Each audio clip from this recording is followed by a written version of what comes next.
Hi guys, ಯಾರೆಲ್ಲ ನನ್ನ channel ನೋಡ್ತಾ ಇದ್ರೋ ದಯವಿಟ್ಟು ಸಬ್ಸ್ಕ್ರೈಬ್ ಮಾಡಿ, ಹಾಗೆ ಸಪೋರ್ಟ್ ಮಾಡಿ. ನಿಮ್ಮ ಪ್ರೀತಿ ವಿಶ್ವಾಸ ಹೀಗೆ ಇರಲಿ. ನಮ್ಮ ಹಳ್ಳಿ ಸ್ಟೈಲಲ್ಲಿ ಅಲಸಂದೆ ಕಾಳು ಸಾಂಬಾರು ಮಾಡೋದು ಹೇಗೆ ಅಂತ ನಿಮಗೆ ತಿಳಿಸ್ಕೊಡ್ತಿದ್ದೀನಿ. ಕುಕ್ಕರಲ್ಲಿ ಸ್ವಲ್ಪ ಅಲಸಂದೆ ಕಾಳು ಹಾಕೊಂಡು ತೊಳ್ಕೊಳ್ಳಿ. ಸ್ವಲ್ಪ ಈರುಳ್ಳಿ, ಕ್ಯಾರೆಟು ಮತ್ತು ಹೀರೆಕಾಯಿ, ಪಡ್ಲಕಾಯಿ, ಬೀನ್ಸು, ಟೊಮೊಟೊ ಇಷ್ಟನ್ನು ಕೂಡ ಸ್ವಲ್ಪ ನೀರು ಹಾಕಿ ಎಲ್ಲನೂ ಸೇರಿಸ್ಕೊಳ್ಳಿ. ನಿಮಗೆ ಎಷ್ಟು ತರಕಾರಿ ಬೇಕು ಅಷ್ಟನ್ನು ಹಾಕ್ಕೊಳ್ಳಿ. ನಿಮ್ಗೆ ಯಾವ್ಯಾವ ತರಕಾರಿ ಬೇಕು ಇಷ್ಟ ಆಗುತ್ತೆ ಅದನ್ನು ಸೇರಿಸ್ಕೊಂಡು ನೀವು ಈ ಥರ ಕುಕ್ಕರಲ್ಲೆಲ್ಲ ತರಕಾರಿನ ಒಟ್ಟಿಗೆ ಸೇರಿಸ್ಕೊಳ್ಳಿ. ನಿಮ್ಮ ಮನೇಲಿ ಯಾವ ತರಕಾರಿ ಇದ್ದರೂ ಸರಿ ಅದನ್ನು ಹಾಕ್ಕೊಳ್ಳಿ. ಸ್ವಲ್ಪ ಒಂದು 4 ಟೊಮೊಟೊ ಹಾಕ್ಕೊಳ್ಳಿ ಚಿಕ್ಕದಾಗಿ. ಸ್ವಲ್ಪ ಉಪ್ಪು,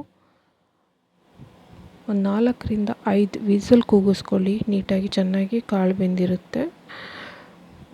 ನೋಡ್ತಾ ಇರ್ಬೋದು ಇವಾಗ ಫೈನಲಿಗೆ ಕಾಳು ಮತ್ತು ತರಕಾರಿ ಎಲ್ಲ ಬೆಂದಿದೆ.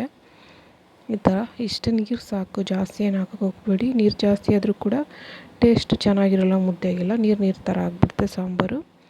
ಮಿಕ್ಸಿಯಲ್ಲಿ ಸ್ವಲ್ಪ ಹಸಿ ಕೊಬ್ಬರಿ ಹಾಕ್ಕೊಳ್ಳಿ, ಸ್ವಲ್ಪ ಬೆಳ್ಳುಳ್ಳಿ ಟೇಸ್ಟ್ಗೆ ಚೆನ್ನಾಗಿರುತ್ತಂತ, ಸ್ವಲ್ಪ ಕರಿಬೇವಿನ ಸೊಪ್ಪು, ಸ್ವಲ್ಪನೇ ಜೀರಿಗೆ, ನೈಸಾಗಿ ರುಬ್ಕೊಳ್ಳಿ. ಬೇಯಿಸಿರ್ತೀವಲ್ಲ ಅದೇ ಟೊಮೊಟೊನ ಇಲ್ಲಿಗೂ ಕೂಡ ಸೇರಿಸ್ಕೊಂಡು ನೈಸಾಗಿ ರುಬ್ಕೊಳ್ಳಿ. ಆರಿದ್ಮೇಲೆ ಹಾಕ್ಕೊಳ್ಳಿ, ಬಿಸಿ ಹಾಕ್ಕೋಬೇಡಿ. ಈ ಥರ ನೈಸಾಗಿ ರುಬ್ಕೊಳ್ಳಿ. ಬೆಂದಿರೋ ತರಕಾರಿಗೆ ಮಸಾಲೆ ಸೇರಿಸ್ಕೊಳ್ಳಿ. ನೀಟಾಗಿ ಕೈ ಆಡಿಸ್ಕೊಳ್ಳಿ. ಮಸಾಲೆ ಎಲ್ಲ ಹಾಕಿದ್ಮೇಲೆ ಈ ಥರ ಅಳತೆಗೆ ನಿಮಗೆ ಎಷ್ಟು ನೀರು ಬೇಕು ಅಂತ ನೋಡಿ ಹಾಕ್ಕೊಳ್ಳಿ. ನೀರು ಕೂಡ ಜಾಸ್ತಿ ಸೇರ್ಸೋಕೆ ಹೋಗ್ಬಿಡಿ, ಸ್ವಲ್ಪ ತಿಕ್ನೆಸ್ ಆಗಿರಲಿ.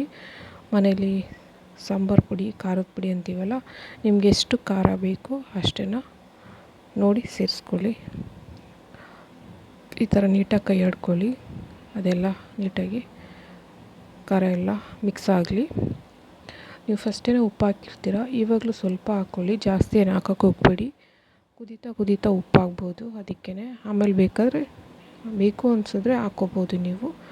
ಇವಾಗ ಕುದಿಯೋಕ್ಕೆ ಬಿಡೋಣ ಸಾಂಬಾರನ್ನ. ಸೈಡಲ್ಲಿ ಒಗ್ಗರಣೆಗೆ ಸ್ವಲ್ಪ ಆಯಿಲ್ ಹಾಕ್ಕೊಂಡು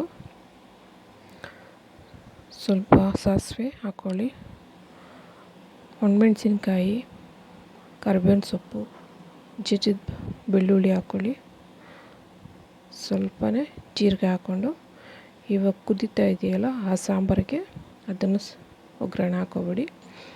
ಫೈನಲಾಗಿ ನೋಡಿ ಸಾಂಬಾರು ಈ ಥರ ರೆಡಿಯಾಗಿದೆ. ಮುದ್ದೆಗೆ ತುಂಬ ಚೆನ್ನಾಗಿರುತ್ತೆ. ಅದು ತೆಳುವಾಗಿ ಮಾಡಿದ್ರೆ ಮುದ್ದೆನ ತುಂಬಾ ಚೆನ್ನಾಗಿರುತ್ತೆ. ಈ ಸಾಂಬಾರಿಗೆ ಟೇಸ್ಟಿಯಾಗಿದೆ. ನೋಡಿ ನೀವು ಕೂಡ ಮನೇಲಿ ಕೂಡ ಒಂದು ಸಲ ಟ್ರೈ ಮಾಡಿ, ಹೇಗಿದೆ ಅಂತ ನಮಗೆ ಕಮೆಂಟ್ ಮಾಡಿ. ನಿಮ್ಮ ಪ್ರೀತಿ ವಿಶ್ವಾಸ ಹೀಗೆ ನಮ್ಮ ಚಾನಲ್ ಮೇಲಿರಲಿ.